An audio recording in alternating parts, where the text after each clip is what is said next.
This is Eric Stone, and this is the very first podcast I've ever done. My podcast is called My Music Obsession Show, and I am a music reviewer, writer, and I write songs, review local artists, and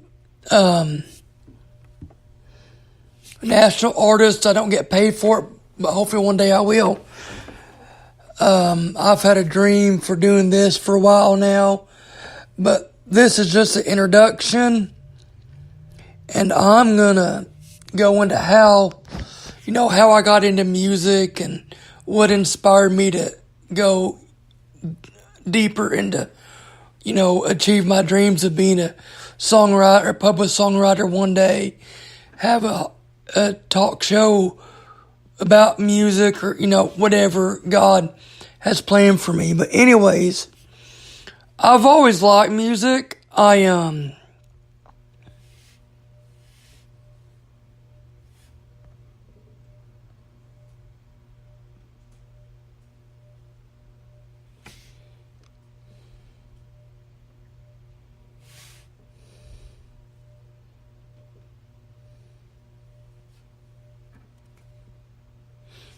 Okay. Anyways, so, I've always been into music, and my mom told me when I was younger I would watch little videos that had music in them, especially the ones that had a Mustang Sally, and I would sing along and jump up and down to that, and I don't know why I got into music, but it's always been in me. I'm not really in a musical family per se, but my first influences was 90s country, people like Brooks and Dunn, Toby Keith, Dixie Chicks, Martina McBride, which I think she was more 2000s, but stuff like that, Mark Chestnut, Rick Trevino, stuff like that,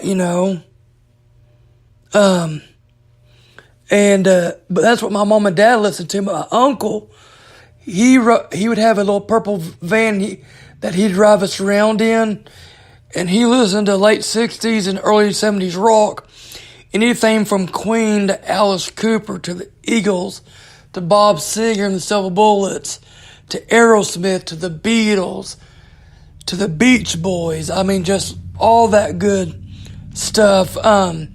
I knew more about that than I did the music that I grew up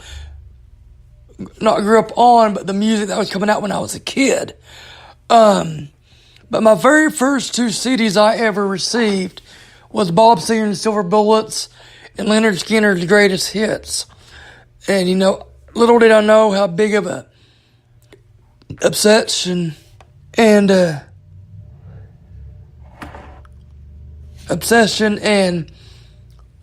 down how many different rabbit holes that I would get into.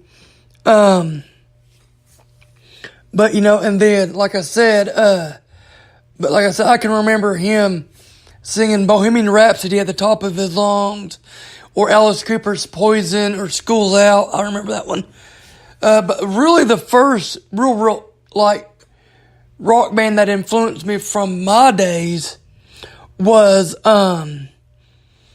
Creed. It was, at first it was a quartet, hard rock quartet, and then it went down to a trio, but his lyrics got to me because it just made me feel something. I didn't know what I was doing, how it made me feel at the time, or how good it made me feel, but made me feel a lot better about what I was going through, because I had suffered a stroke when I was 2, and I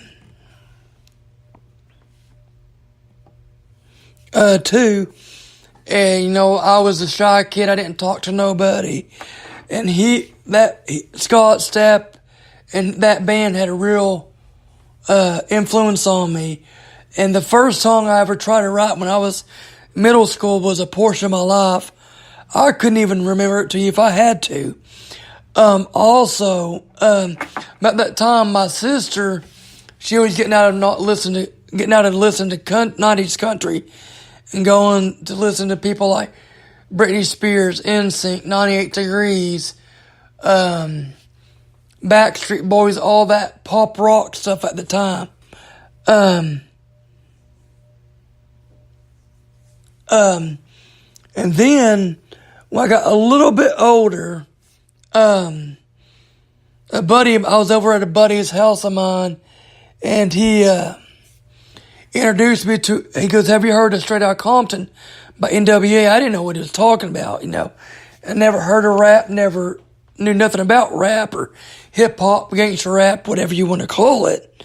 But he let me listen to Straight Outta Compton. He was going to, and then he's like, "I can bring you a copy of the CD. I said, "Well, I can't listen to that because my mom won't let me loud with the foul language." He said, "Well, just put Tim McGraw on the CD and she'll never know," which I did. Thankfully, she never wanted to listen to it, thank God, because she would really tan my hide. But I mean, not just with the foul language, but the way the stories were so different than the stuff that I was listening to, with the rock and country, and it made me look at a different point of view. And a little bit later on, I went for a while and listened to, another big influence on me was when Eminem came out in 1999. He was like the biggest thing at the time.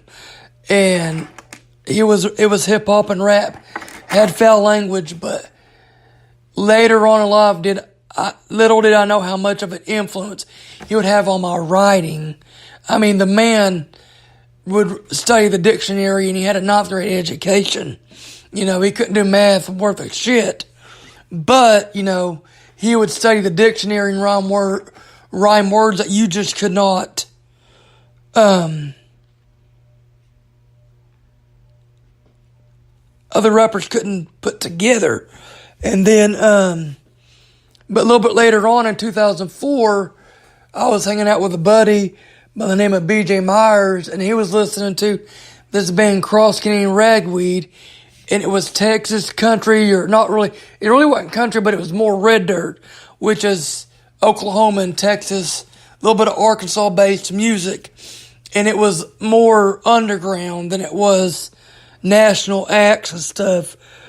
And Cody Canada was the lead singer, and I just got into that so much to the point, where that's all I wanted to listen to, and that's all I did for a long time, and then that led me down a rabbit hole of Jason Boland and Mickey and the Motorcars, Rookless Kelly, the Randy Rogers Band, and all those, late 90s, early 2000s bands out of Texas that were, I guess you would still say, underground. They weren't national acts at the time. And, and then Cody's songwriting led me to getting into people like Steve Earle, his songwriting, and Todd Snyder, and Robert Earl Keen, and Tom Petty and the Heartbreakers, and even Nirvana. I mean, Kurt Cobain, and Justin Townes Earle, and all these other people. That it goes on and on. And like I said, if it weren't for BJ's influence on me, and Canada's songwriting influence, and just the way he presented himself on stage when I seen him, he didn't care what people thought. He played music for him, and he didn't do it for the industry, and he didn't do it just to make $1 million here and there, He played it because he still had passion, and he still does to this day. And anyways, and a few years ago, I had watched, trying to figure out what I want to do with life, kind of getting depressed because it was the same old, going to work every day, a job I hated. And I was on Facebook and seen Steve Harvey's Jump video where he talks about if you want to do something with your life besides exist, you got to jump. If you hadn't watched it, go watch it. It's very inspirational. And then, I'm a very religious person. I don't go to church every day or every Sunday, but I mean, I have a very good relationship with God. But anyways, and I told him what I wanted to do, and told him that I wanted to be a singer, songwriter. Not really a singer because I can't sing, but a songwriter, music writer, music producer, and all this stuff. And next thing I knew, I was in a mental hospital because I'd watched a show on TV that dealt with suicide, which I wasn't suicidal, but he'd put me on Ambien, which made me have suicidal thoughts. And I think it was just, I wasn't confident in myself. I didn't really know what I wanted to do. I knew I wanted to do. I didn't know about how I'm doing it. And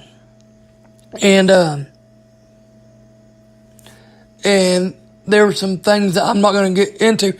Not that I don't care sharing them, just that I'm running out of time. But, and it got me to the point where it's either I'm going to live my life the way I want to, or I'm going to be miserable the rest of my life. And once I started doing that, I started having fun. I got business cards, and I've gone around the Fort Smith area in Arkansas, River Valley area, and I help out a lot of local artists around the area and help me get the name out and stuff. And I'm also working on a novel that's based off a Chris Knight song and Cross Canadian Ragweed, Sick and Tired, and a bunch of other projects. But the next episode that I'm going to do is about Queen's Bohemian Rhapsody, the things I liked about the movie and the things I didn't.